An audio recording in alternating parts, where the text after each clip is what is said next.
हाँ बच्चों, हम क्या स्टार्ट कर रहे हैं? अमेलगमेशन का रिवीजन। मैं क्या चलूँगा फास्ट, कोई दिक्कत हो तो तुम लोग बता देना, ठीक है। अमेलगमेशन का मतलब क्या होता है समझो। ए लिमिटेड और बी लिमिटेड, ये दो कंपनीज हैं, ठीक है। या इसको ऐसे समझ लो, फेसबुक या सही एग्जाम्पल लेते हैं वॉलमार्ट और फ्लिपकार्ट, ये दो कंपनीज हैं, ठीक है। ये मैं फ्लिपकार्ट की बैलेंस शीट बना रहा हूँ। इक्विटी शेयर कैपिटल बात है नहीं बच्चों। 10,000 शेयर है, कितने रुपए के? 10 रुपए के। 10,000 शेयर है, 10 रुपए के। ये शेयर किसके पास है? फ्लिपकार्ट के शेयर होल्डर्स के पास। ये शेयर किसके पास है? फ्लिपकार्ट के शेयर होल्डर्स के पास। अब वॉलमार्ट इसको खरीदने में क्या है? इंटरेस्टेड है। तो वॉलमार्ट इसको दो तरह से क्या कर सकता है? परचेज कर सकता है। वॉलमार्ट इसको दो तरह से परचेज कैसे कर सकता है? वॉलमार्ट किसके पास जाए? इन शेयर होल्डर्स के पास, और क्या बोले कि ये शेयर किसको दे दो? हमें दे दो। ये शेयर किसको दे दो? हमें। तो वॉलमार्ट सिर्फ एक ही एंट्री करेगी। वॉलमार्ट के पास क्या आ गया? इन्वेस्टमेंट खरीद लिया उसने और इन शेयर होल्डर को मान लो रुपए दे दिए, तो टू कैश। तो वॉलमार्ट की बैलेंस शीट में क्या आने लग गया?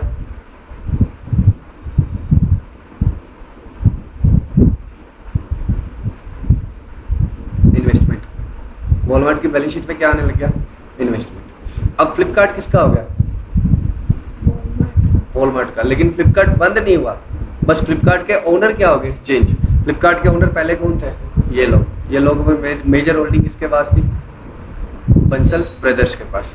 मेजर होल्डिंग किसके पास थी? बंसल ब्रदर्स के पास। अब वो बंसल ब्रदर्स अपने शेयर किसको बेच गए? वॉलमार्ट को। तो वॉलमार्ट की बैलेंस शीट में सिर्फ क्या आ रहा है? इन्वेस्टमेंट। अब वॉलमार्ट कहता है आज से फ्लिपकार्ट के ओनर हम हैं, बट फ्लिपकार्ट उन्होंने डिसकंटिन्यू नहीं की। ऐसे मैं समझाने के लिए बोल रहा हूँ देखो प्लीज, कि मान लो कि मुझे रिलायंस खरीदना है, तो मैं क्या करूँ? रिलायंस के ओनर के पास जाऊँ, जो इस समय कौन है? मुकेश अंबानी। उसके पास जाकर बोलूँ कि तुम अपने शेयर मुझे दे दो, या बाकी थोड़े बहुत जिन लोगों के पास है मुझे दे दो, तो मैं एंट्री क्या कर लूँगा अपनी बुक में? Investment to cash. क्या रिलायंस बंद हो गई क्या? नहीं, बस रिलायंस सेल हो गई और रिलायंस का नया ओनर कौन हो गया? समर्थ कॉमर्स क्लासेस या प्रशांत मेश्राम। बातों की बात है, मैं कहाँ खरीदूंगा, लेकिन समझाने के लिए बोल रहा हूँ, ठीक है। बोलो, इसको हम कभी भी अमेलगमेशन नहीं बोलेंगे। लोग बोलते रहे कि वॉलमार्ट और फ्लिपकार्ट मिल गए, लेकिन हम इसको कभी भी अमेलगमेशन नहीं बोलेंगे। हम अमेलगमेशन कब बोलेंगे? जब फ्लिपकार्ट कंपनी क्या हो जाए? बंद ही हो जाए और उसका सारा सामान उठकर किस में आ जाए? वॉलमार्ट।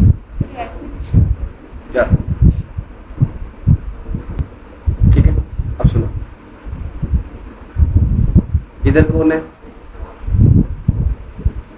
Hindustan Unilever limited. और इधर कौन है? Pond's India. पॉन्ड्स सुना है क्या नाम आपने?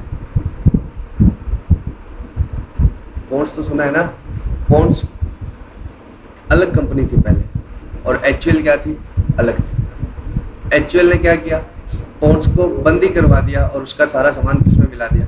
अपने। सारी एसेट्स ले आया, सारी उसकी लाइबिलिटीज वो कहता है मैं पे कर दूंगा, और पॉन्ड्स तुम क्या हो जाओ? बंद। अब पॉन्ड्स के ऊपर सिर्फ क्या लिखा होता है? पॉन्ड्स इस ब्रांड नेम इतना ज्यादा फेमस था कि एचयूएल ने इस ब्रांड को बंद नहीं किया। कंपनी बंद होगी, अब पॉन्ड्स के ऊपर क्या लिखा होता है? A product of HUL. Pond's के नीचे देखना क्या लिखा होता है? A product of HUL. लेकिन पॉन्ड्स अलग कंपनी है और इसको इसने क्या कर दिया? बंद करके अपने अंदर ही क्या कर दिया? मिला लिया। इसको हम क्या बोलेंगे? अमेलगमेशन। तो अब मैं बोलूँ ये ए लिमिटेड है और ये बी लिमिटेड है। बी लिमिटेड बंद हो गई और बी लिमिटेड के शेयर होल्डर को किसने पेमेंट कर दी? ए लिमिटेड ने। तब तो हम क्या बोलेंगे? अमेलगमेशन, कि बी लिमिटेड इसमें मिल गई। लेकिन कई बार बी लिमिटेड को अपना कैसे बना लिया जाता है? बी लिमिटेड को बंद नहीं किया जाता, सिर्फ ए लिमिटेड क्या करके छोड़ देती है? बी लिमिटेड के शेयर खरीद कर छोड़ देती है कि ए लिमिटेड। अब मेरे पास किसके शेयर आ गए? मान लो ये समर्थ कॉमर्स क्लासेस है, मेरे पास किसके शेयर आ गए? रिलायंस के। तो मेरी बैलेंस शीट में तो क्या आ जाएगा? इन्वेस्टमेंट। ठीक है, मैं इसको ये नहीं बोलूंगा कि अमेलगमेशन हो गया, क्यों? क्योंकि रिलायंस अपनी अलग चल रही है, मेरे पास सिर्फ किसके आ गए? रिलायंस के शेयर। हाँ, उसमें डिसीजन किसका होगा? मेरा होगा, क्योंकि अब सारी होल्डिंग किसके पास है? मेरे पास। बट मैं अमेलगमेशन नहीं बोलूंगा। अमेलगमेशन कब बोलूंगा? जब रिलायंस की एक एक चीज उठकर कहाँ आ जाए? यहाँ पर, और रिलायंस क्या हो जाए? बंद हो जाए। तो अमेलगमेशन कहाँ करती है कंपनी? जब सेम लाइन ऑफ बिजनेस हो। जब क्या हो? सेम लाइन ऑफ बिजनेस हो। जैसे बताओ, वॉलमार्ट ने किसको खरीदा? फ्लिपकार्ट को।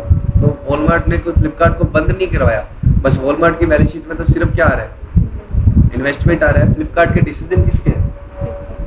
फ्लिपकार्ट के डिसीजन अब कौन लेगा? वॉलमार्ट लेगा, क्योंकि फ्लिपकार्ट के सारे शेयर किसके, मतलब मेजोरिटी शेयर किसके पास आ गए? इसके पास।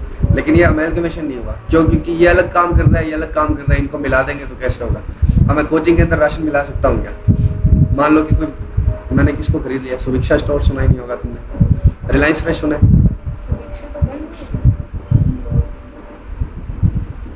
पहुंच भी बंद हो गया, एग्जाम्पल लिया था, रिलायंस फ्रेश तो सुना था। तो अब रिलायंस फ्रेश खरीदना है, मान लो किसने खरीदना है? टाटा मोटर्स ने खरीदना है। तो टाटा मोटर्स क्या उसका सामान यहाँ एक कंपनी में थोड़ी ले आएगा, लाने का मतलब ही नहीं है। यहाँ पर क्या है, अलग तरह के प्लांट मशीनरी है और वहां पर अलग तरह के है। तो टाटा मोटर्स सिर्फ उसके क्या खरीद कर छोड़ देता है? शेयर्स। और टाटा मोटर्स के बैलेंस शीट में क्या आ जाता है? इन्वेस्टमेंट। बस रिलायंस फ्रेश के शेयर किसके पास थे? अंबानी के पास। वो किसके पास पहुंच गए?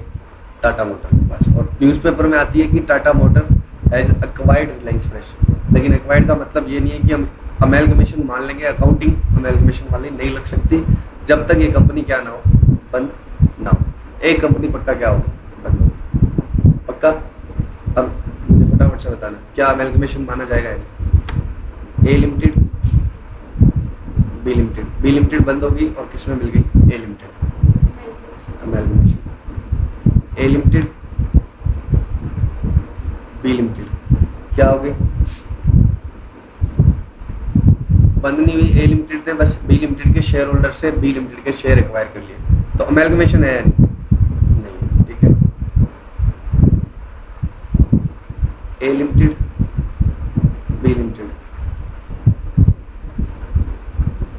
सी लिमिटेड, उसने ए भी बंद हो गई, बी भी बंद हो गई और किस में आ गई? सी में आ गई। तो ये क्या है? अमेलगमेशन। एटलीस्ट एक कंपनी क्या होनी चाहिए? बंद। सारी बंद हो या ना हो इससे मतलब नहीं, ठीक है। एटलीस्ट एक कंपनी बंद हो जानी चाहिए। बी को कौन एक्वायर कर गया? ए। बी बंद हो गई, तब भी अमेलगमेशन। यहाँ ए और बी दोनों को किसमें होगी? सी में। अब हमें क्या करनी है? स्टार्ट अकाउंटिंग एंट्रीज फटाफट। अभी तक की बातों से एग्जाम में कोई क्वेश्चन नहीं आएगा, ठीक है। अब ये मान लो किसकी बैलेंस शीट है?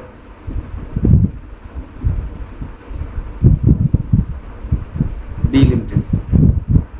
इसमें क्या क्या आ रहा है? Equity share capital, preference share capital,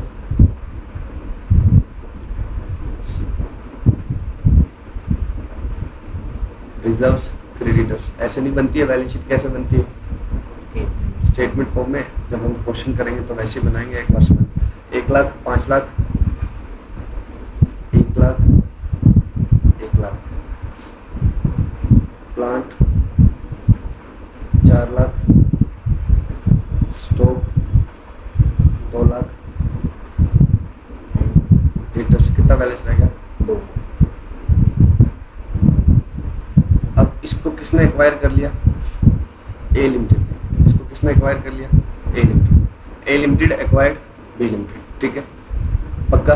तो हमें किसकी एंट्री सीखनी है? पहले ए लिमिटेड की। और सारी की सारी अकाउंटिंग किसके हिसाब से है? As per AS 14। As per क्या है? AS 14। देखो मैं ना, ये सारी की सारी अकाउंटिंग किस में लिखी हुई है? AS 14 में लिखी हुई है सारी की सारी अकाउंटिंग। किसकी? ए लिमिटेड क्या एंट्रीज करेगी। और बी लिमिटेड की अकाउंटिंग कोई एस नहीं है बी लिमिटेड के लिए। बी लिमिटेड की अकाउंटिंग के लिए सीखना है हमें इसी चैप्टर में, लेकिन बी लिमिटेड की अकाउंटिंग के लिए कोई एस नहीं है। हर चीज़ के लिए एस नहीं होता। एस कब बनाते हैं? जब इंडस्ट्री में कोई दिक्कत आने लगती है कि इसके लिए क्या जरूरत है, स्टैंडर्ड इशू करना चाहिए। अब बताओ, परचेज टू क्रेडिटर्स किस चीज़ की एंट्री है? क्रेडिट परचेज की एंट्री है। अब ये कौन से एस में लिखी है? एस में थोड़ी लिखी है। बेसिक अकाउंटिंग तो लिखती लोगों ने।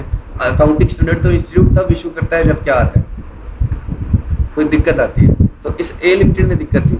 बी लिमिटेड की अकाउंटिंग बहुत ही आसान है, हम बहुत बाद में सीखेंगे, ठीक है। ए लिमिटेड में दिक्कत थी तो ए लिमिटेड की अकाउंटिंग हम सीख रहे हैं, ठीक है। अब एस क्या बोलता है? सबसे पहली एंट्री क्या करोगे? Business purchase to liquidator of B limited. ये किसकी बुक में एंट्री हो रही है? A limited. ए लिमिटेड क्या एंट्री करेगी सबसे पहले? अच्छा मेरे को एक बात बताओ, आपने कार उधार पर खरीदी तो आप क्या एंट्री करते हो? कार टू क्रेडिटर्स, यही करते हो। तो अब आपके पास क्या आ गया? ए लिमिटेड क्या कह रही है? कि मेरे पास क्या आ गया, बिजनेस ही आ गया, तो वो किसको डेबिट कर देगी, बिजनेस को। बिजनेस परचेज, ठीक है, मैंने बिजनेस खरीदा। कार आती है तो कार डेबिट, तो बिजनेस ही आ गया, तो क्या कर दिया, बिजनेस। To, creditor. क्रेडिटर कौन है, हमें किसको रुपए देने हैं, बी लिमिटेड को। अब कोई भी कंपनी जब बंद होती है ना, तो उसके लिए पहले कौन आता है, लिक्विडेटर आता है। उसके लिए पहले कौन आता है, लिक्विडेटर। तो लिक्विडेटर आता है तो हमें रुपए किसको देने हैं, उस कंपनी के लिक्विडेटर को। आज रिलायंस बंद होती है तो रिलायंस खुद अपने आप से बंद नहीं होगी, रिलायंस के लिए पहले कौन अपॉइंट होगा, एक लिक्विडेटर, उसके अंदर में होगा सारा काम। तो ए लिमिटेड क्या कह रही है कि मुझे बी लिमिटेड के लिक्विडेटर को रुपए देने हैं और बिजनेस परचेज। अब सबसे पहले क्या चाहिए होता है, परचेज कंसिडरेशन कितने में खरीदा। अब मान लो कि उसने कितने में खरीदा, 10 लाख में, तो पहली एंट्री क्या होगी, business purchase to liquidator 10 lakh से। इस पे अभी तो मैं तुम्हें सीधा बता रहा हूँ कि कितने में खरीदा है, 10 लाख में। ये दिया नहीं होगा, ये मिसिंग होगा, ये ढूंढना होगा, ठीक है। और दिक्कत किस में नहीं आएगी, एंट्रीज में आएगी, दिक्कत किस में आएगी, इसी अमाउंट में आएगी। तो वो हम आगे सीखेंगे, पहले हम एंट्री सीख लें। फर्स्ट एंट्री क्या होगी, business purchase to liquidator of old company, ठीक है, पक्का। अब ए लिमिटेड की बैलेंस शीट देखोगे तो उसमें एसेट साइड में क्या आने लग जाएगा, बिजनेस। ऐसी कोई बैलेंस शीट देखिए तुमने, एसेट साइड में ही क्या आ रहा है, बिजनेस का बिजनेस ही आ रहा है। आपने समर्थ खरीद लिया तो आप एंट्री समर्थ डेबिट कर दोगे क्या, कर दी, ये तो कर ही दी। लेकिन आगे अब अपनी रिपोर्टिंग जब करोगे शेयर होल्डर के सामने, तो समर्थ थोड़ी एसेट दिखाओगे आप, उसमें क्या दिखाओगे, समर्थ की सारी चीजें तुम्हारी होगी, समर्थ की सारी एसेट्स तुम्हारी होगी, समर्थ की सारी लाइबिलिटीज तुम्हारी होगी। तो एक बार तो जैसे ये मीटिंग फाइनल होती है कि हमने खरीद लिया, तो क्या एंट्री करके छोड़ दी जाती है, बिजनेस परचेज। लेकिन बाद में क्या किया जाता है, ये कोई एसेट थोड़ी है, इसको हटाओ और एक्चुअल एसेट्स लाओ। तो इसको तो क्या कर दो, क्रेडिट, वापस कितने से, जितने से वो डेबिट किया था 10 लाख। अब डेबिट किसको कर दो, प्लांट, स्टॉक और डेटर, और क्रेडिटर्स को क्रेडिट कर दो। प्लांट डेबिट, स्टॉक डेबिट और डेटर्स डेबिट टू क्रेडिटर्स, ठीक है। अब बताओ प्लांट कितने से आएगा, 4 लाख से, नहीं, कभी भी 4 लाख से नहीं आएगा। आप समझना, आपका बिजनेस है, आपका क्या है, बिजनेस है, मैंने टेक कवर कर लिया। ये बिजनेस को छोड़ो, ये मेरा मोबाइल है, ये मेरी बुक में आ रहा है 4 लाख, मेरी बुक में कितने का आ रहा है, अच्छा, ये मेरा मोबाइल है, ये मेरी बुक में कितने का आ रहा है, 4 लाख का। आप खरीदोगे तो कितने का, आप मेरे को इसके 4 लाख दोगे क्या, कितने दोगे, जो इसकी मार्केट वैल्यू है, जो इसकी क्या मार्केट वैल्यू। और आपने मान लो 3 लाख लिया, तो आप कितना दोगे, 3 लाख। और आप अपनी बुक में ले जाकर इसको डेबिट कितने से करोगे, 3 लाख से। ज़्यादा भी हो सकती है, ये तो मोबाइल का एग्जांपल है, लैंड होगी तो क्या होगी, ज़्यादा भी हो सकती है। तो new company is not concern with this book values, ठीक है। उसको किस पर लेना है, जितने पर उसने एग्री किया है मार्केट प्राइस। भाई उसने टोटल अमाउंट निकाली है ना, ये 10 लाख, तो उसमें सोचा होगा ना प्लांट का कितना लिया, तो वो उस अमाउंट से डेबिट करेगा। बट हमारे क्वेश्चन में दी नहीं होती, तो हमें किससे काम चलाना, 4 लाख से। क्वेश्चन कहते हैं कि इसकी एग्रीड वैल्यू इतनी थी, तो आपको चेंज करना है। और ऐसा नहीं है कि कभी देता नहीं है, कभी कभी दे भी देता है कि प्लांट इतने पर एक्वायर किया है, इतने पर। तो यहाँ पर मैं प्लांट अब कुछ नहीं दिया, तो मैं तो एक बार किससे चलाऊंगा, 4, 2 और 2, 4 लाख, 2 लाख और 2 लाख, ठीक है। लेकिन यहाँ पर तुम्हें याद क्या रखवाऊंगा मैं, किस पर लेने हैं, तुमने कितने में इसको खरीदा था, एग्री कितने में खरीदना किया था, एग्रीड वैल्यूज।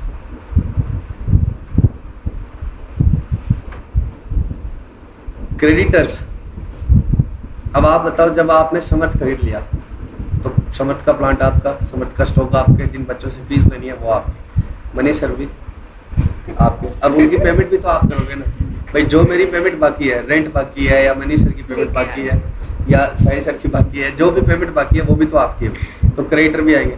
अब मेरा क्वेश्चन पहला ये है कि क्या ये कम ज़्यादा हो सकते हैं, जल्दी जल्दी बता रहे, टाइम वेस्ट नहीं करें, ये कम ज़्यादा कैसे हो सकते हैं, नेगोशिएशन। तो मनी सर तो 1 लाख ही मांगेंगे, हो सकते हैं नेगोशिएशन से। कैसे समझना, मैंने मनी सर को बहुत टाइम से टांग रखा था कि पैसे दे दूंगा, दे ही नहीं रहा था। जैसे किंगफिशर ने अपने क्या है, पायलटरों की सैलरी रोक रखी है, तो क्या होगा, बोलो तब सुनो। क्रेडिटर कितने रुपए मांगेंगे मुझसे। अब मैं मनीष सर को बहुत टाइम से रोक रखा था कि मैं रुपए दे ही नहीं रहा था, और तुमने आया कि अब जैसे किंगफिशर के पायलटरों के क्या बाकी है, सैलरी बाकी है।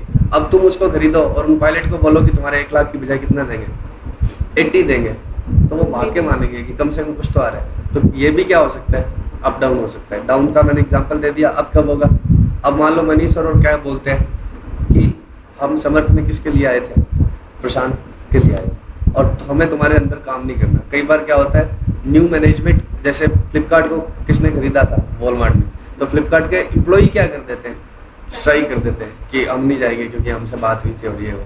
तो वॉलमार्ट क्या लालच देता है कि तुम्हारी पेमेंट जो भी बाकी है या ये सब क्या थोड़ा एक्स्ट्रा देते हैं, तो ये भी कम ज़्यादा हो सकता है। आपको क्वेश्चन में जो वैल्यू दी होगी वो लिखनी होगी, नहीं दी तो फिर किससे काम चलेगा, 1 लाख से। तो बताओ मेरे पास नेट एसेट कितने की आई, 8 - 1 7, और पैसा कितना दिया 10, तो 3 लाख किसका दिया, एक्स्ट्रा जो दिया वो किसके लिए दिया, गुडविल के लिए। तो सेकंड एंट्री का बैलेंसिंग फिगर क्या आएगा, गुडविल या सीआर। अच्छा ये कोई लाइबिलिटी है क्या, रिजर्व्स और ये सब नहीं, तो ये कोई लाइबिलिटी नहीं है, ठीक है। तो आपको सेकंड एंट्री में क्या क्या लाना है अब बताओ फटाफट से। फर्स्ट एंट्री क्या होगी, बिजनेस परचेज टू लिक्विडेटर, ये किससे होगी, पीसी से। पीसी कैसे निकलेगा मैं समझाऊंगा, परचेज कंसीडरेशन कितने में खरीदा। सेकंड एंट्री क्या होगी, असेट्स डेबिट, किससे, एग्रीड वैल्यू से। असेट डेबिट किससे आएगी, एग्रीड वैल्यू से, ठीक है। असेट एग्रीड वैल्यू से आएगी और सारी नहीं आएगी। अब कई बार क्या होता है, वो कहता है कि तुम अपना स्टॉक खुद बेच लो, तुम अपना स्टॉक क्या कर लो, खुद सेल कर लो, तो किससे आएगी, स्टॉक में नहीं लाया तो स्टॉक को डेबिट नहीं करूंगा, तो यहाँ पर क्या आएगा,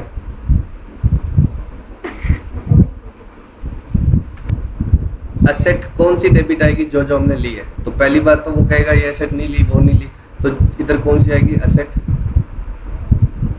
टेकन ओवर। वो कभी कहेगा कि हमने कैश नहीं लिया, ये नहीं लिया, तो उनको डेबिट नहीं करेंगे। और किस वैल्यू पर आएगी, एग्रीड वैल्यू से। इफ मिसिंग तब क्या करते ना, बुक हो। उसके बाद में क्या आएगा, टू लाइबिलिटीज, सेम ये का ये रूल रहेगा। बताओ रिजर्व्स आएंगे या नहीं, नहीं। पुरानी बैलेंस शीट में कैपिटल जो दी होगी वो भी नहीं।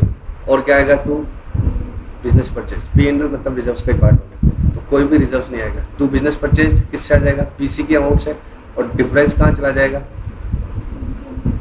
डेबिट शॉर्ट है तो गुडविल, और क्रेडिट शॉर्ट है तो फिर क्या मानेंगे, फायदा हो गया, जो किसका कैपिटल नेचर का है और कहाँ जाएगा, कैपिटल रिजर्व में। ज़्यादा दिए तो किस बात के लिए दिए, गुडविल, कम दिए तो किस में आ जाएगा, कैपिटल रिजर्व। अब इस लिक्विडेटर को हम जो भी पेमेंट करेंगे उसकी एंट्री क्या हो जाएगी, लिक्विडेटर अकाउंट डेबिट टू, अगर उसको हमने कैश दे दिया तो टू कैश, उसको हमने अपने शेयर दे दिए तो टू इक्विटी शेयर कैपिटल। अब मैं पूरा एक फुल फ्लेज्ड क्वेश्चन बनाऊंगा जैसा आएगा, ठीक है।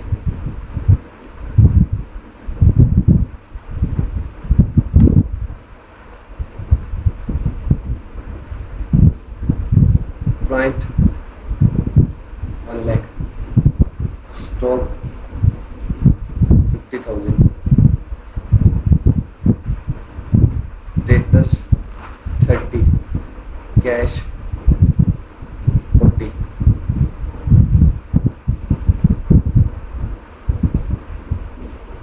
goodwill 15,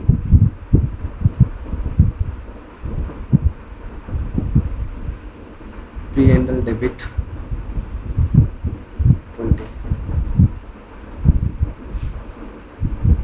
equity share capital 4,000 into 100, ज़्यादा हो गया,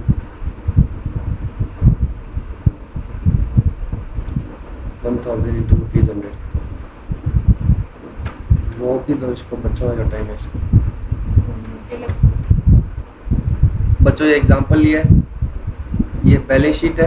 इक्विटी शेयर कैपिटल कितने हैं, 1,100 रुपये की। किसकी बैलेंस शीट है, बी लिमिटेड की। 1,000 शेयर है और कितने रुपए का, 100।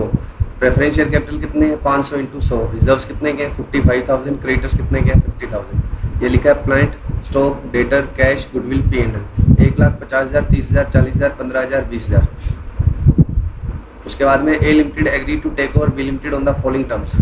कितने इक्विटी शेयर इशू करेगी A limited, A limited take over कर रही है किसको, बी लिमिटेड को। अब ये टेक ओवर वर्ड लिखा हुआ है, लेकिन ए इसमें वर्ड सिर्फ क्या लिखा हुआ है, amalgamation. 7 equity share of A limited will be given for every 5 shares of B limited. ऐसा लिख दो इधर। मार्केट प्राइस बी लिमिटेड का है 120 और फेस वैल्यू कितने की है, 100।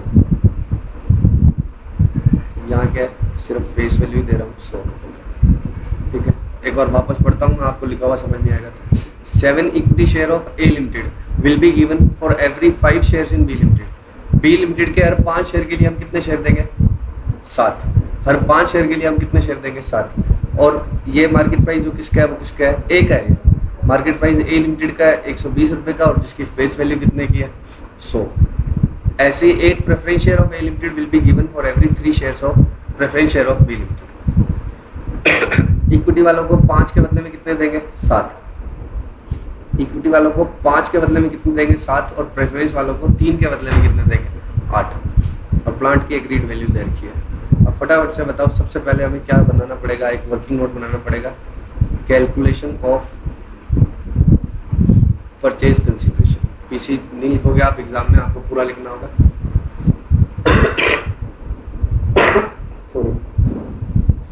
आपको क्या लिखना पड़ेगा? Purchase consideration. अब बताओ, सबसे पहले इक्विटी शेयर होल्डर को आपने क्या दिया? कितने इक्विटी शेयर होल्डर है ओल्ड कंपनी में? 1000। तो 1000 को आप क्या दोगे? कितने इक्विटी शेयर दोगे? हर 5 के लिए कितने दोगे? 7। तो 7/5 या 5/7?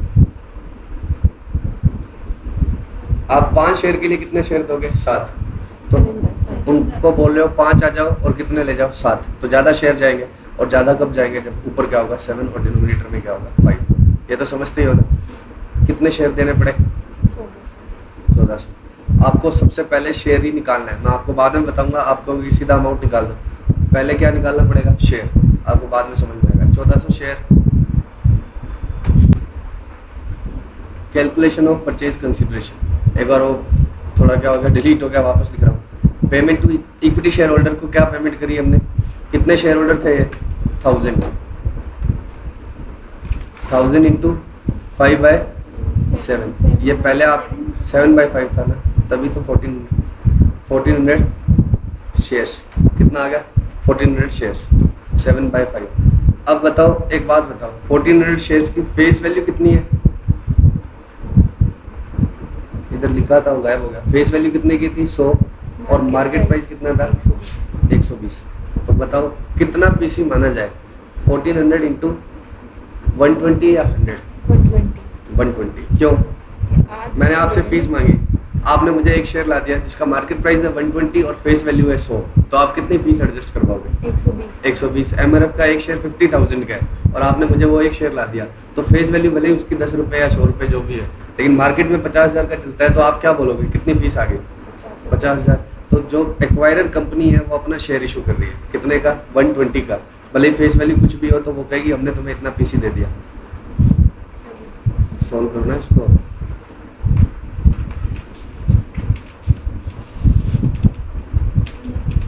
$1,68,000। ये तो पीसी किसको दिया? इक्विटी शेयर होल्डर्स को। ये तो किसको दिया? इक्विटी शेयर होल्डर्स को। अब प्रेफरेंस शेयर होल्डर्स को क्या दिया बताओ? 500 थे, और कितने दिए हमने? 8। कितने के बदले में? 3 के बदले। तो 500 इंटू 8/3। 133। चेंज कर दो। नहीं, मैं जानबूझ के लिया, चेंज कर दो ना। 1333। ठीक है, ये जानबूझ के लिया मैंने। ये आ गया शेयर्स। अब 0.33 के क्या नहीं हो सकते? शेयर इशू नहीं हो सकते। फिगर ये कितना आ रहा है? 1333.33। लेकिन 0.33 के क्या नहीं इशू हो सकते? शेयर। तो पहले तो शेयर बताओ। 1333 इंटू एक शेयर की फेस वैल्यू कितनी हो गई? 100। कितना आएगा? 133,300। और 0.33 के लिए क्या इशू किया जाएगा? कैश इशू किया जाएगा।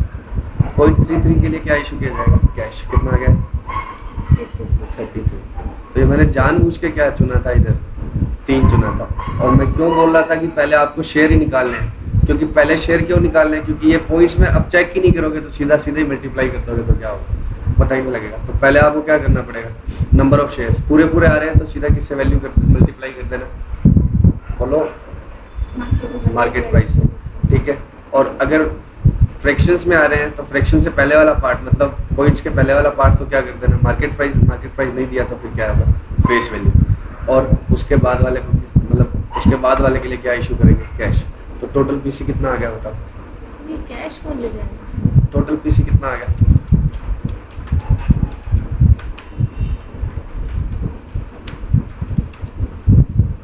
301633, ठीक है। तो सबसे पहले आपको ये निकालना पड़ेगा, पक्का। ये 1400 शेयर्स किसके इशू हो रहे हैं? Of A limited. ये 1400 शेयर कौन इशू कर रहा है? ए लिमिटेड अपने शेयर किसको दे रही है? बी लिमिटेड को। ये 1400 बी लिमिटेड के शेयर नहीं है, बी लिमिटेड के तो कितने थे? 1000 थे। उनको डिस्चार्ज करने के लिए हम कितने अपने शेयर इशू कर रहे हैं? 1400। तो यहाँ पर वैल्यू किसकी आएगी? हमेशा ए लिमिटेड की, क्योंकि ए लिमिटेड कह रही है कि मैं तुम्हें कितने शेयर दे रही हूँ? अपने 1400। तो यहाँ पर हमेशा वैल्यू किसकी आएगी? ए लिमिटेड की आएगी। यहाँ पर सबसे पहले क्या लिखोगे? बी लिमिटेड के शेयर्स, फिर एक्सचेंज रेशो जो क्वेश्चन देगा उसके हिसाब से ये क्या आ जाएगा? Number of shares to be issued by A limited, और ये किससे मल्टीप्लाई होगा? ए से। अब फटाफट से बताओ मेरे को एंट्री से। पहली एंट्री क्या होगी? Business purchase to liquidator. ये पीसी के अमाउंट से आ जाएगी, अमाउंट भी नहीं लिख रहा मैं, ठीक है, फालतू टाइम वेस्ट। ये आएगा, ये तुमने ही बताया मुझे। मैंने 6 नहीं बोला। ये लो 3 आ गया, 301333 आ गया, बिजनेस परचेज टू लिक्विडेटर। अब नेक्स्ट एंट्री इस 301333 खुश। अब नेक्स्ट एंट्री क्या होगी?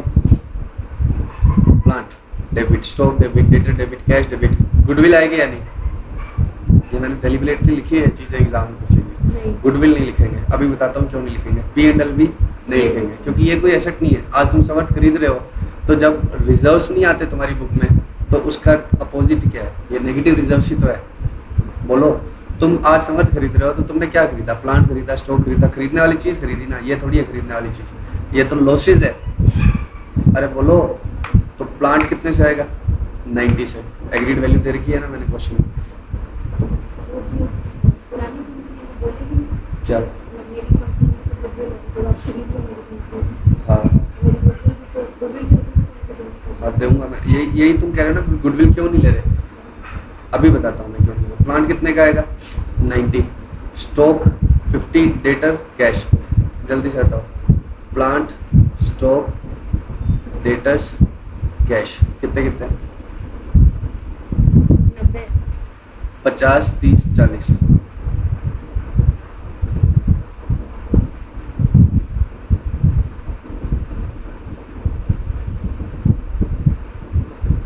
ये तीनों तो कहाँ से लिए हैं मैंने? बोलो। बैलेंस शीट से, और इसकी एग्रीड वैल्यूज दे रखी थी। लाइबिलिटीज कितने की है? सर इसका टोटल ले लीजिए। क्रेडिटर्स कितने के? 50,000 के। बस खत्म ही हो गया आपका। यहाँ तो 12,000। अरे मैं इसमें कट हूँ। टू बिजनेस परचेज कितने का है? 301333। अब सुनना तुम, तुम्हारा डाउट। तुम कह रहे हो कि गुडविल को भी क्या करो? डेबिट। रुपए तो हमने दिए होंगे, पक्का दिए होंगे। गुडविल कितने की डेबिट कर दी मैंने? 15,000। अब बताओ, अब बैलेंस बताओ, जल्दी बताओ। कॉल करेंगे। हाँ 9 लाख लिखा 90,000 है, बोली थी तुम खुद ही।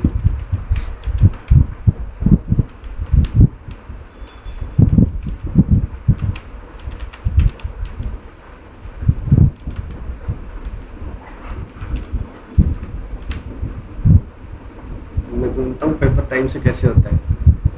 ये तुम 90 भी जोड़ रही हो, 50 भी जोड़ रही हो, गूंगी हो क्या तुम? ये सारे जितना मन में जुड़ता है उतना तो जोड़ो। हाँ तो नीचे वाला कर लेना तुम, अब अभी फिर बाद में पेपर छूटेगा ही छूटेगा। फिर ये अकाउंट थोड़ी सिखाना। कितना आया? 126333। डेबिट शॉर्ट आ रहा है, माइनस में आ गया ना, क्रेडिट वाले माइनस कर दो। रिजर्व आ रही है, रिजर्व्स कैसे आ रहा है? कैपिटल रिजर्व ही तो आएगा। Goodwill आ रही है। Goodwill आएगी, सॉरी। डेबिट शॉर्ट कितना आया? 2। अरे बोलो ना। 126333। अब तुम दोबारा गुडविल डेबिट करोगे? शायद रिकॉर्डिंग चालू थी। कोई बात नहीं। तो 126333 ये क्या हो गया? बोलो।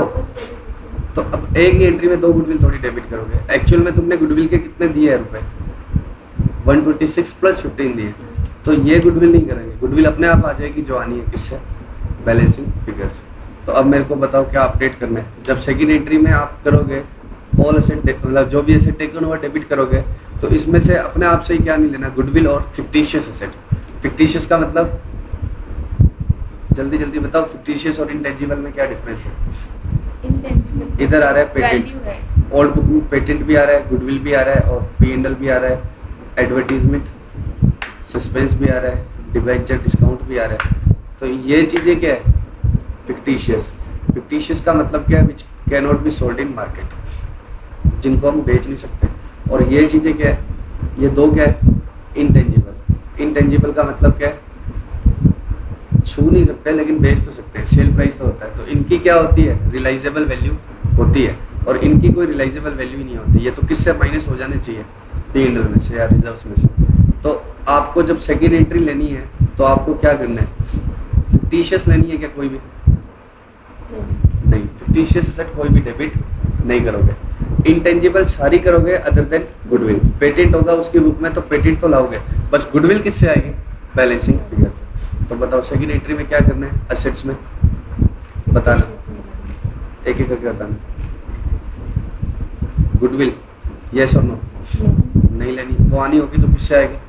बैलेंसिंग फिगर से।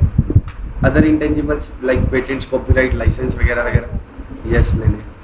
फिक्टिशियस P&L डेबिट वगैरह वगैरह नहीं लेने। अब कुछ बच्चों को अपने आप बाद में क्या फीलिंग आने लग जाती है? कैश भी नहीं लेनी। कैश का कुछ मना नहीं है, ऐसे बोल रहा हूँ मैं क्योंकि कई बच्चे टेस्ट वेस्ट में क्या नहीं करते, कैश लिखा नहीं होता, कैश लेना है। ठीक है, क्यों आने लग जाता है उनको ऐसा? पार्टनरशिप में क्या करते थे हम? कैश का अलग अकाउंट बनाते थे, तो उनको अमेलगमेशन में याद आ जाता है। तो कैश लेनी है, ठीक है। अब लाइबिलिटी साइड में से आओ, रिजर्व्स लेने हैं क्या? नहीं लेने, पक्का। कैपिटल कोई भी नहीं लेने। अब थर्ड एंट्री करते हैं, सोच समझ के बताना मेरे। लिक्विडेटर अकाउंट डेबिट टू, क्या क्या दिया आपने उसको? क्या इक्विटी दिया या प्रेफरेंस भी दिया? इक्विटी वालों को इक्विटी दी है, प्रेफरेंस वालों को प्रेफरेंस दिए, और इसके अलावा क्या दी? कुछ कैश भी दिया था। कितने का? 33 का।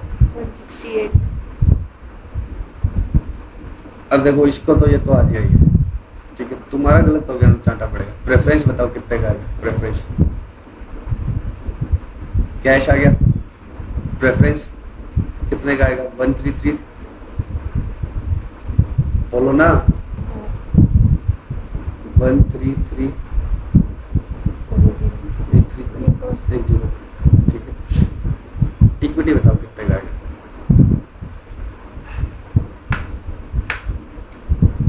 188 188 है, 68 कितना आएगा? 168। देखो ये पहली बार कर रही है, तुम रिवीजन कर रहे हो, पता है तुम्हें? हाँ तो पता है तो गलत क्या है बताओ? नंबर ऑफ शेयर मैंने 100 बार क्लास में एंट्री याद करवाई थी कि प्रीमियम आएगा इसके अंदर, और तुम गलत कर दोगे। ये 120 का सर बोल रहे हो, 168 बोला है तुमने। 100 रुपए का इसमें क्या है? कैपिटल। 120 क्या है इसमें? मार्केट प्राइस है। 100 रुपीज इसमें क्या है? Face value. ये लिखा था ना इसमें, 100 रुपए की फेस वैल्यू और 20 रुपए का प्रीमियम। और हर बार यही गलत होता है बच्चों का बाहर आके, और ये सिली मिस्टेक होती है, बताया होता है तो भी। 2 प्रीमियम और 2 कैपिटल। इधर कितना आएगा? 1400 इंटू 100, और इधर कितना आएगा? 1400 इंटू। पक्का बोलो। तो अब मैं तुम्हें याद करवाता हूँ। पहली एंट्री क्या होगी? Business purchase to liquidator. First entry क्या होगी? Business purchase to liquidator. Second, हाँ बोलना सेकंड क्या है? Sundry asset debit at agreed value. If agreed value is missing then book value. ठीक है, सन्ड्री एसेट्स में फटाफट से बताना, गुडविल लेंगे या नहीं लेंगे। पेटेंट, ट्रेडमार्क, लाइसेंस, कॉपीराइट सब लेंगे। उसके बाद फिक्टिशियस कोई भी नहीं लेंगे। फिक्टिशियस का मतलब जिसको सेल नहीं कर सकते। P&L डेबिट बैलेंस लॉस होता है, advertisement, suspense, venture, discount, right of करना, ये सब आता है। ये नहीं लेंगे, कैश लेंगे। उसके बाद 2 में क्या आएगा? लायबिलिटीज आ जाएगी सारी, रिजर्व्स नहीं आएगा, कैपिटल नहीं आएगा। और 2 business purchase, difference will be transfer to goodwill और CR as the case. CR मतलब कैपिटल रिजर्व। अब थर्ड एंट्री में आप मेरे को याद ही कैसे करवाओगे? Liquidator to premium. तो बोलना क्या है? प्रीमियम।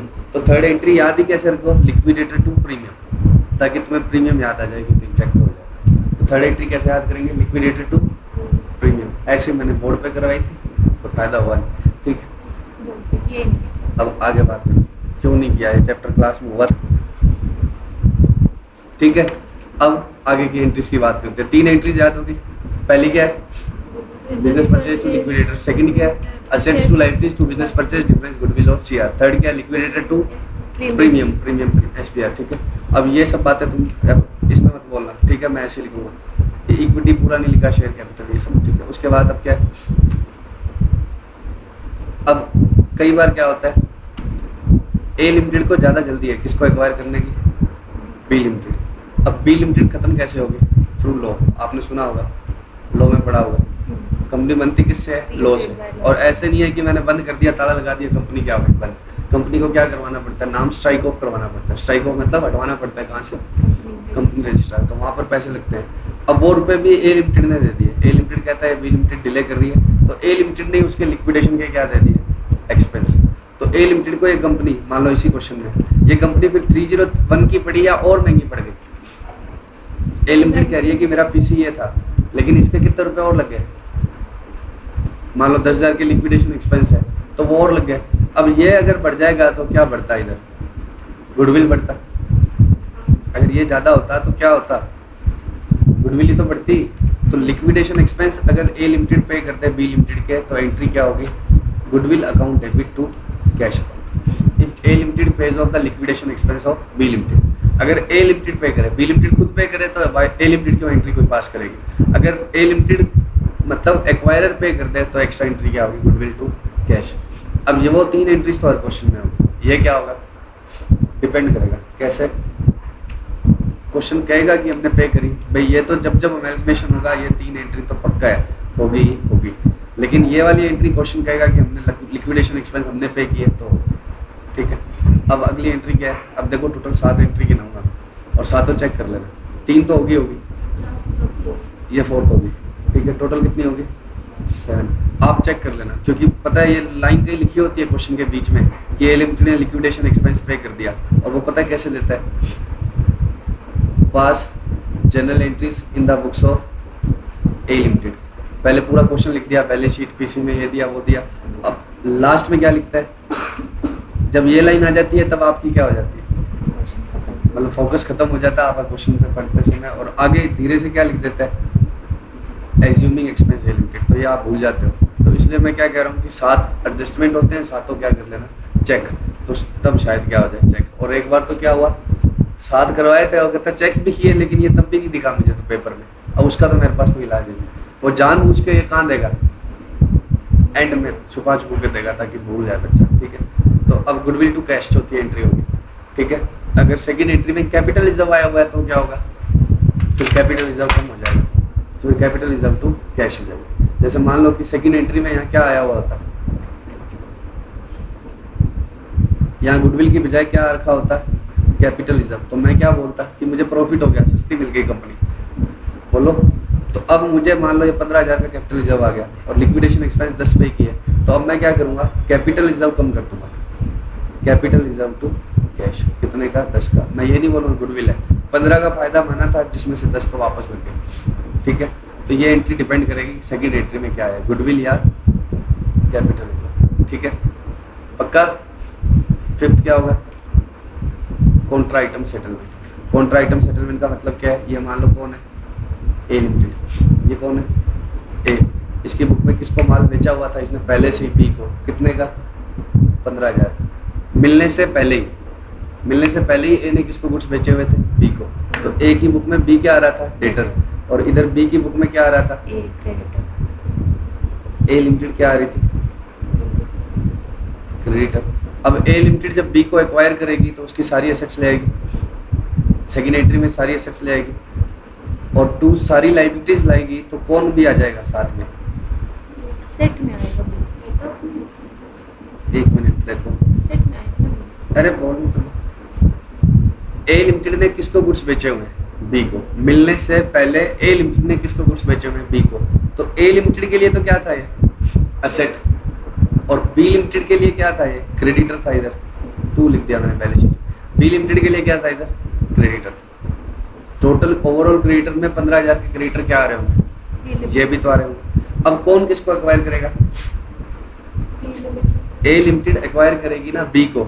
तो ए लिमिटेड जब अपनी बुक में क्या एंट्री डालेगी, सेकंड एंट्री, तो अपनी बुक में उसके पास जब ये सारे क्रेडिटर आएंगे तो उसके अंदर कौन सा क्रेडिटर भी आ जाएगा, ए लिमिटेड का, पक्का। अब ये गलत हो गया, कैसे गलत हो गया देखो, गलत मतलब अब ए लिमिटेड इस एंट्री को करने के बाद जब बैलेंस शीट बनाएगी तो ए लिमिटेड की बुक में कौन आ रहा है? बी लिमिटेड तो ऑलरेडी क्या आ रही है, डेटर आ ही रही थी पहले से, और खुद को ही क्या देने आ गए। अब ये सारी बैलेंस शीट, ये एसेट्स भी तो यहाँ जुड़ जाएगी, ये लाइबिलिटीज भी तो यहाँ जुड़ जाएगी, और खुद को ही कितने रुपए देने आ गए, ए लिमिटेड खुद को ही देने आ गए। समझ रहे हो ये बात?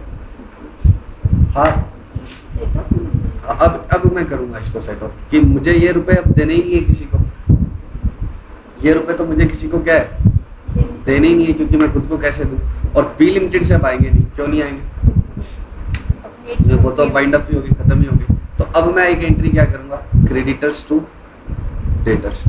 क्रेडिटर्स टू डेटर्स मतलब लाइबिलिटी भी कैंसिल कर दूंगा और एसेट भी क्या कर दूंगा, कैंसिल। तो इस सेकंड एंट्री में कोई चेंज नहीं करना, सेकंड एंट्री में क्या नहीं करना, कोई चेंज। इसकी अलग से क्या करना, extra entry creditors to debtor. 1 minute सुनो, जाना है क्या?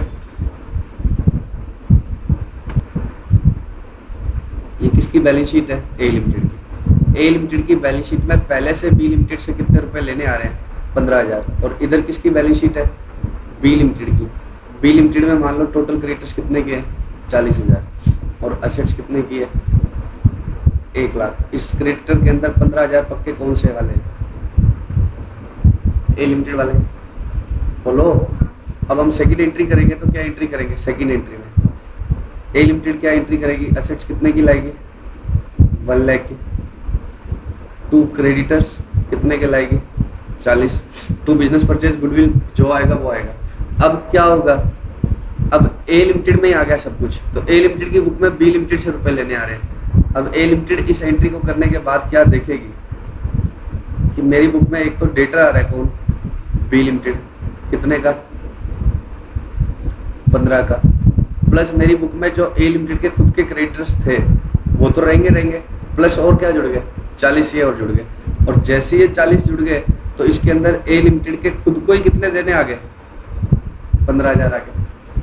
अब ए लिमिटेड खुद को तो देने से रही, और अब बी लिमिटेड से लेने से रही, क्यों, क्योंकि बी लिमिटेड अब क्या होगी, बंद। तो अब ये इसको क्या कर देगी, कैंसिल। तो सेकेंड एंट्री में ऐसा कुछ मत चेंज कर देना, टोटल क्रेडिटर्स लाने हैं एज इट इज, क्योंकि अगर यहाँ चेंज कर दिया तो क्या चेंज हो जाएगा, गुडविल चेंज हो जाएगी। आपको इसके बाद में क्या एंट्री करनी है, creditors to debtors.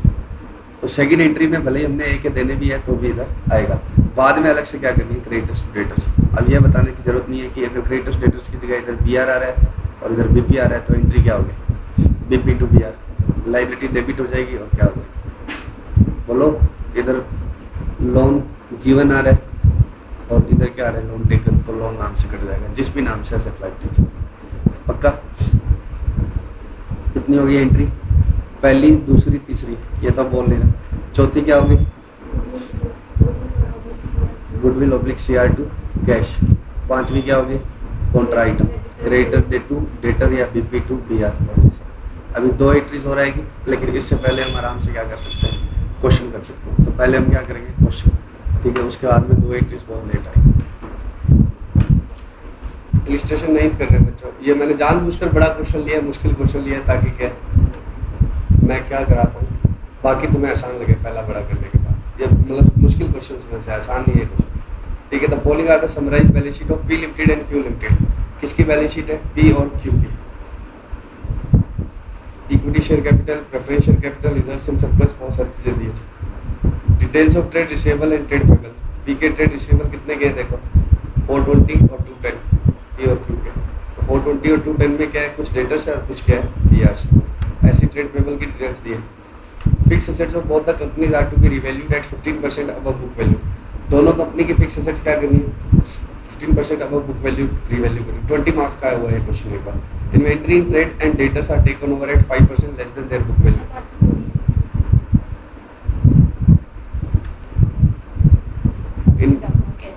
Inventory in trade and debtors are taken over at 5% less than book value.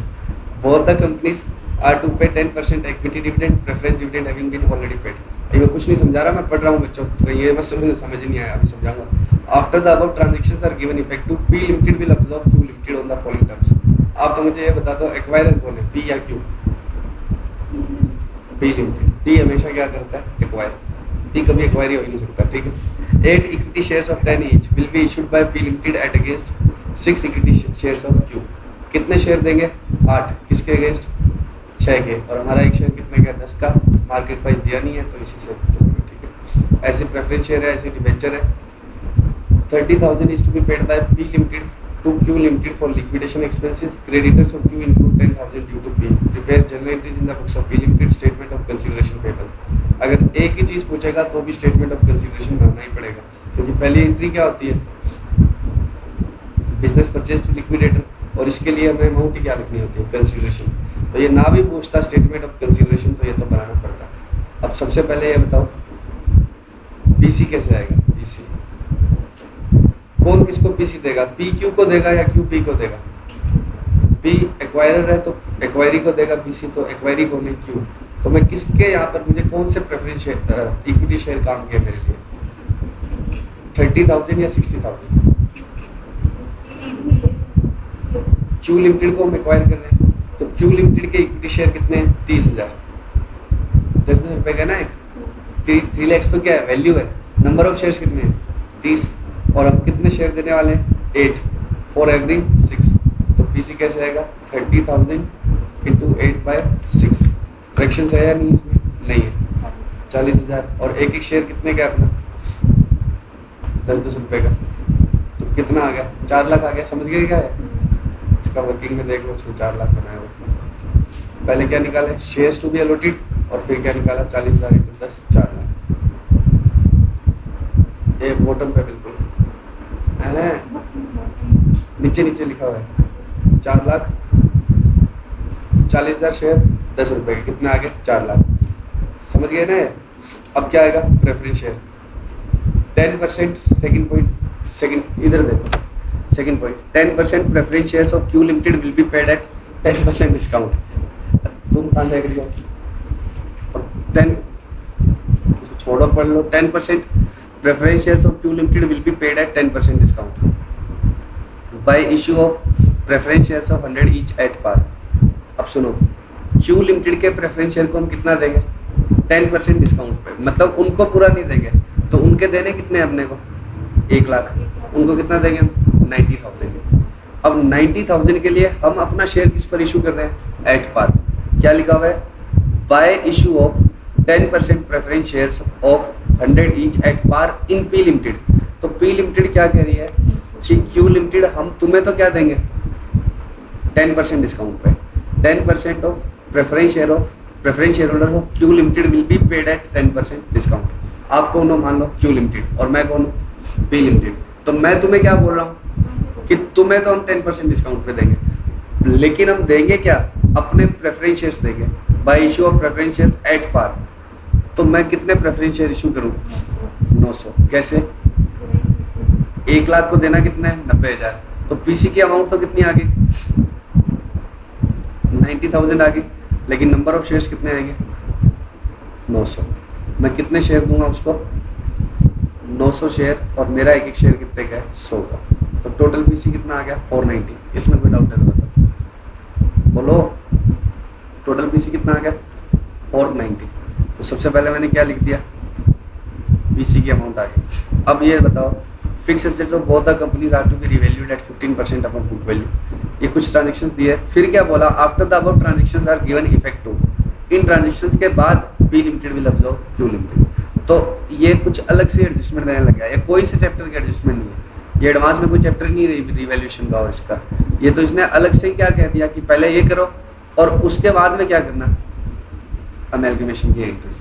तो अमेलगमेशन की तो बाद में करेंगे, पहले हम क्या करेंगे, रिवैल्यूएशन की एंट्रीज। अभी हम किसकी बुक्स बना रहे हैं, पी की। हाँ, general entries in the books of P limited. P कौन है, एक्वायरर है ना, पी कौन है, एक्वायरर। तो हम तो किसकी बुक बना रहे हैं, पी की। अब पहले बताओ क्या लिखा हुआ है इस लाइन का मतलब, आराम से बताओ, मैं धीरे कराऊंगा थोड़ा। Fixed assets of both the companies are to be revalued at 15% book value. दोनों कंपनीज की फिक्स एसेट्स क्या करनी है, रिवैल्यू। अब क्यू क्या करेगा मुझे मतलब नहीं है, मैं तो कौन हूँ, पी। तो मैं तो पी हूँ, तो मैं अपनी तो एसेट रिवैल्यू करूँ। मान लो मैंने किसी को एक्वायर नहीं किया, कुछ नहीं किया, रिवैल्यू तो करूँगा ही मैं। क्वेश्चन कहते हैं कि रिवैल्यू करो, तो रिवैल्यूशन की एंट्री तो करोगे आप। तो बताओ कितने का रिवैल्यूशन का आएगा, पी का 7 लाख का 15%, 1,05,000 आ जाएगा।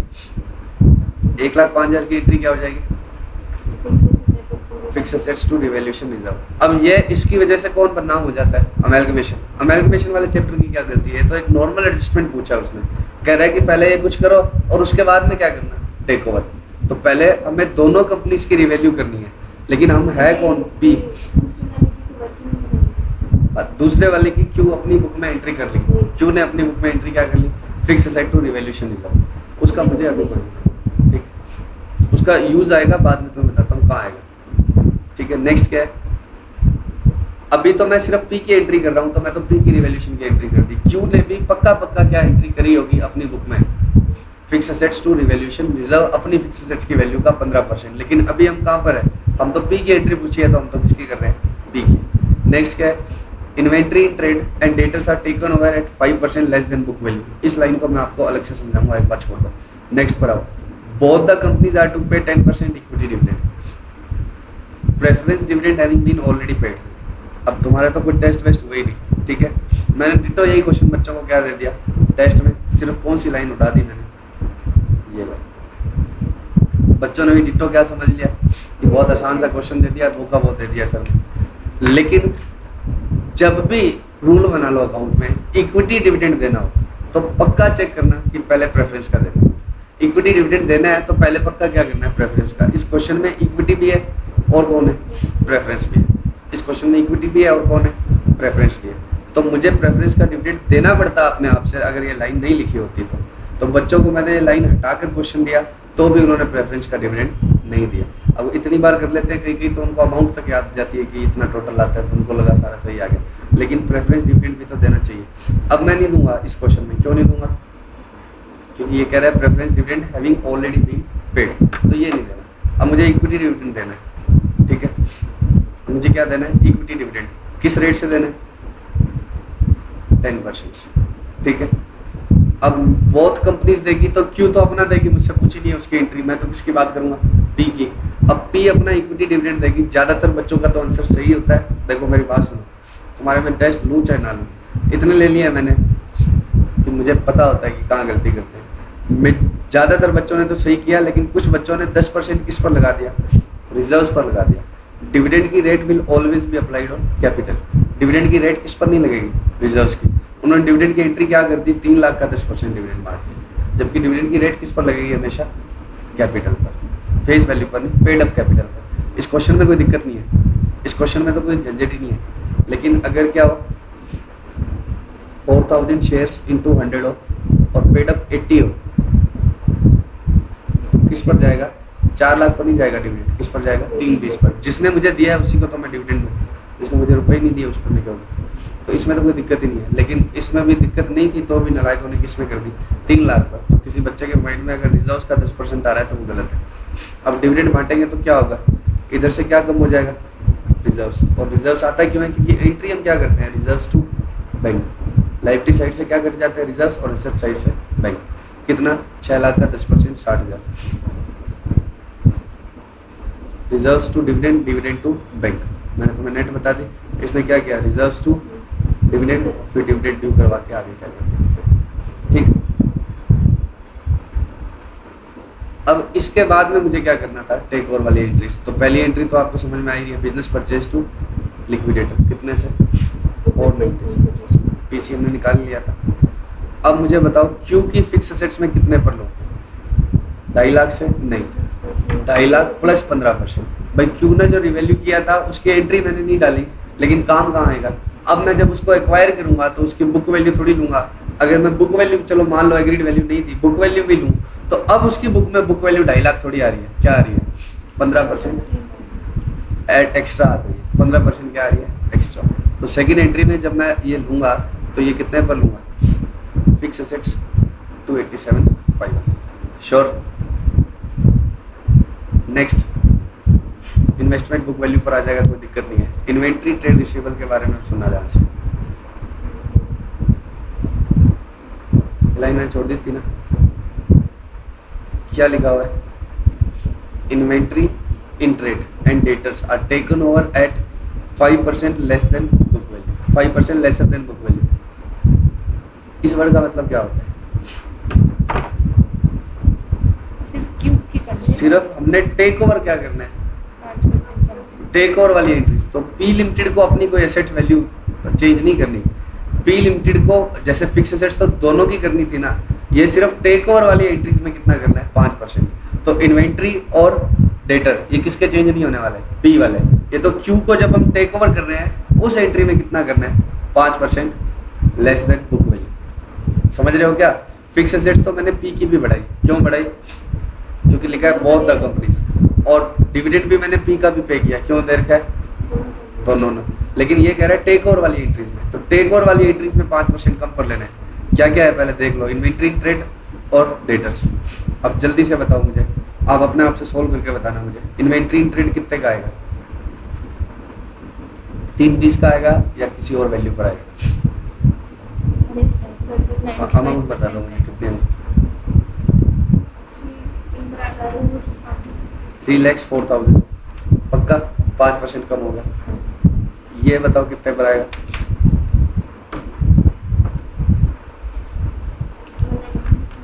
199। अब आप अपने अपने एक एक थप्पड़ मार लो, ठीक है, ताकि तुम्हें याद रहे।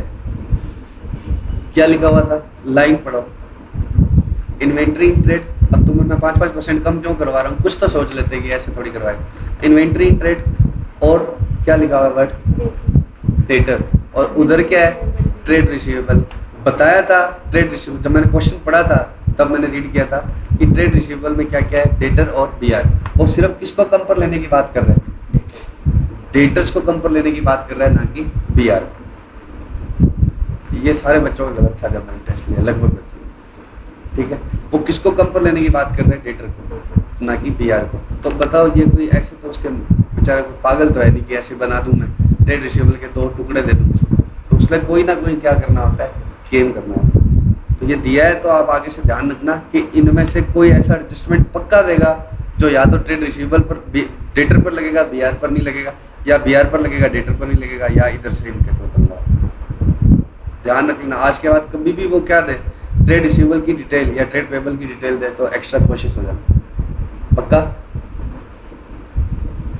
अब बताओ, फिक्स एसेट्स समझ में आ गया, इन्वेंट्री आपने बता ही दिया था, डेटर इसने यहाँ कम ना करके क्या ले लिया इधर, प्रोविजन फॉर डाउटफुल डेट्स। लेकिन ये लिया किसका है, सिर्फ गलत नहीं है, गलती है, लेकिन आपको करना ऐसे ही है, मैं इंस्टीट्यूट से बंधा हुआ, हमने कम पर लिया, प्रोविजन क्रिएट नहीं होना चाहिए, कम पर ही आना चाहिए, लेकिन अब मेरे पास कोई इलाज नहीं। ये डेटर ही कितना आना चाहिए, 190 माइनस 5% पे आना चाहिए। इसने क्या किया, यहाँ पूरा करके नीचे अलग से क्या कर दिया, क्रेडिट। उसने ऐसा कुछ नहीं लिखा कि क्रिएट प्रोविजन, उसने तो लिखा है कम पर टेक ओवर किया है, तो यहाँ नहीं किस पर चाहिए, कम पर। लेकिन आपको एग्जाम में ऐसे ही करना है, क्योंकि मेरी नहीं चलेगी, वहाँ किसकी चलेगी, आईसीआई की। बीआर में कोई प्रोविजन उसने नहीं बनाया, इन्वेस्टमेंट एज इट इज आ गया। अब नेक्स्ट आइटम बताओ क्या क्या रहेगी, फिक्स एसेट्स हो गया, इन्वेस्टमेंट हो गया, करंट एसेट्स में इन्वेस्टमेंट, ये दोनों हो गए, इन्वेंट्री और ट्रेड रिसीवेबल। अब बताओ कैश एट बैंक कितने की आएगी, 40। एक और दिया, क्यों? अब मैं तो कह रहा हूँ गलत है, 40 बताओ कैसे। उसने डिविडेंड पे करा था, पी ने अपना डिविडेंड पे किया था, तो क्यू ने भी तो अपना क्या किया था, डिविडेंड पे। हमने एंट्री नहीं डाली क्योंकि हम पी लिमिटेड है, हम क्यू की एंट्री नहीं डालेंगे, लेकिन क्यू ने जो डिविडेंड पे किया उससे उसकी कैश क्या हो जाएगी, कम। बताओ क्यू ने कितना डिविडेंड पे किया था, 3 लाख का 10%, 3 लाख का 10%, 30,000। तो उसके पास अब कैश बची कितनी है, 10 बची है। उसके पास कैश बची कितनी है, 10। रोक देगा 10,000।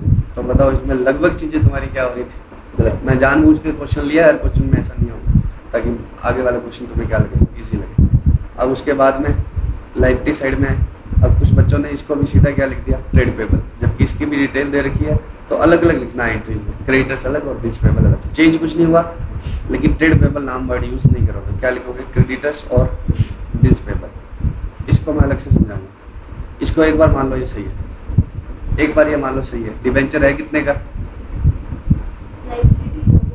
है तो लाइबिलिटी, लेकिन ये वैल्यू कितनी आ रही है, 150, और उसने लिया कितने, 162,500, 162 लिया है, ठीक है। तो ये क्यों लिया है, मैं तुम्हें अलग से, इसके ऊपर अलग से 20 मिनट्स का क्या बनेगा, अलग वीडियो बनेगा। एक बार इसको क्या मान लो सही है, इसके अलावा तो कोई दिक्कत नहीं। आगे क्या लिख दिया, टू बिजनेस परचेज्ड, और बाकी बैलेंस से क्या आ गया, कैपिटल रिजर्व। अब liquidator two of Q limited 490, 4 lakh की क्या थी इक्विटी शेयर कैपिटल थी और 90,000 के क्या थे प्रेफरेंस। इसको अलग से डिस्कस करना ही है मैंने। लास्ट पॉइंट पे आओ, 30,000 is to be paid by P2Q for liquidation expense. कितना देना है लिक्विडेशन एक्सपेंस का? कैपिटल रिजर्व टू P ने दे दिए। अगर ये P ने नहीं दिए होते, खुद किसने बेयर किया होते? Q ने, तो क्या होता? फिर Q की जो कैश लेते ना हम, Q की जो कैश लेते ना उसकी बुक में एंट्री तो होती, लेकिन यहाँ ये कैश जो आती है क्या होकर जाती है? कम, क्योंकि वो उसका लिक्विडेशन एक्सपेंस उसका पे करती वो, तो उसकी कैश क्या हो जाती? कम। समझ रहे हो? तो लिक्विडेशन एक्सपेंस अगर Q खुद पे करेगी तो क्या होगा? ये कैश तुम्हें क्या लेनी है? रिड्यूस करके। और P पे करेगा तो क्या होगा? अलग से एंट्री कर दो। क्या एंट्री होनी चाहिए? कैपिटल रिजर्व टू कैश, क्योंकि 80,000 में कैपिटल रिजर्व हमने कितना पे किया? 30। अब इसने क्या कर दिया? गुडविल टू बैंक, फिर गुडविल को वापस कैंसिल कर दिया। तो नेट देखोगे तो क्या होगा? गुडविल से गुडविल कट गया, एंट्री क्या बच गई? Capital reserve to cash. और उसी पॉइंट में एक छोटा सा एडजस्टमेंट और क्या दिया हुआ था, एक दूसरे को गुड्स बेचा हुआ है। Sundry creditors of Q limited include 10,000 due to P, तो debtors to creditors to debtors हो गए। एक दूसरे को देने हैं तो वो क्या होगा? Creditors to debtor. अब आप है ना इस क्वेश्चन को इतना, इस पॉइंट को छोड़ दो, इसके ऊपर मुझे बहुत लंबी डिस्कशन करनी है, तरह तरह के केस बनाकर समझाना। इसको छोड़ दो, इसके अलावा मुझे फटाफट से बताओ। देखो आपने समझ लिया, सब कुछ हो गया उस पॉइंट के अलावा, लेकिन फिर भी एग्जाम में क्या नहीं होगा? सही नहीं होगा, आप फिर भूल जाओगे। उसका तरीका क्या है? इन पॉइंट्स को क्या करना, रिमेंबर, मतलब लिख लेना। इस लाइन का क्या एडजस्टमेंट होगा? जल्दी से बताओ इस लाइन। अब पहले बताओ खुद के लिए, P के लिए तो क्या करनी है? एंट्री पास। अब आप अपने हिसाब से लिख लेना घर के अंदर कि जब भी क्वेश्चन करो तो इसका क्या ध्यान रखना है। खुद वाले के लिए तो क्या करनी है? एंट्री पास करनी है। और उसके लिए क्या करना है? उसका रिवैल्यूएशन की हम एंट्री नहीं करेंगे, लेकिन जब सेकंड एंट्री आएगी तो वो 15% क्या आएगी? इंक्रीज होकर के आएगी। इन्वेंट्री इन ट्रेड और debtors are taken at 5% less than book value. इसका सिर्फ क्या है? उसको लाते समय क्या लाना है? कम पर लाना है, हमें अपना रिवैल्यू नहीं करना। और दूसरी बात इसमें किसमें थी? डेटर में। डेटर में क्या बात थी कि इसने डेटर दिया और हमने क्या समझा? Trade receivable. हमें सिर्फ किसको रिवैल्यू करना था? किसको चेंज करना था? डेटर को। BR को चेंज नहीं करना। और भी इसमें क्या ध्यान रखना कि अलग से डेटर माइनस नहीं किया, इसने क्या किया? टू प्रोविजन लिखा था। डेटर माइनस नहीं किया, क्या लिखा था? To provision. पक्का? Both the companies to pay equity dividend, हमारा हम पे कर देंगे। उसका क्या होगा? हमें पे करने की एंट्री नहीं करनी, लेकिन सेकंड एंट्री में जब हम कैश लेंगे तो क्या लेंगे? कम करके। सेकंड एंट्री में जब हम कैश लेंगे तो क्या करेंगे? कम करके। जब PC निकालने में काम आया, इसमें कोई दिक्कत नहीं। ये वाला एडजस्टमेंट मैंने अभी आपको समझाया ही नहीं, ये मैं आपको कल समझाऊंगा, इसमें टाइम लगेगा। 30,000 is to paid by P2Q। इसका क्या है?